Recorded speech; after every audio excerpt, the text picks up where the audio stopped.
Nashik company धर्मांतर लैंगिक शोषण प्रकरणात 4 आरोपींना 14 दिवसांची न्यायालयीन कोठडी. नाशिक सत्र न्यायालयाने सुनावली कोठडी. जमीन गैरव्यवहार प्रकरणात शिर्डी पोलिसांनी घेतला भोंदू खरातचा ताबा. खरातला राहता न्यायालयात केलं हजर. लैंगिक अत्याचार प्रकरणातील आरोपींना पॅरोल मिळणार नाही. कॅबिनेटमध्ये मुख्यमंत्री फडणवीसांचे निर्देश. सरकार कायद्यामध्ये बदल करण्याच्या तयारीत.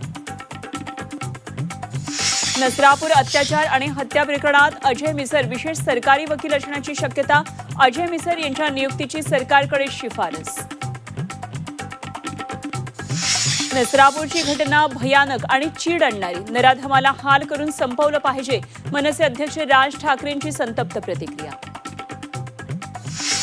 उपमुख्यमंत्री एकनाथ शिंदे भाकरी फिरवणार. दिवाळीच्या आधी मंत्रिमंडळात मोठे फेरबदलाची शक्यता. नव्या चेहऱ्यांना संधी दिली जाणार. सूत्रांची माहिती.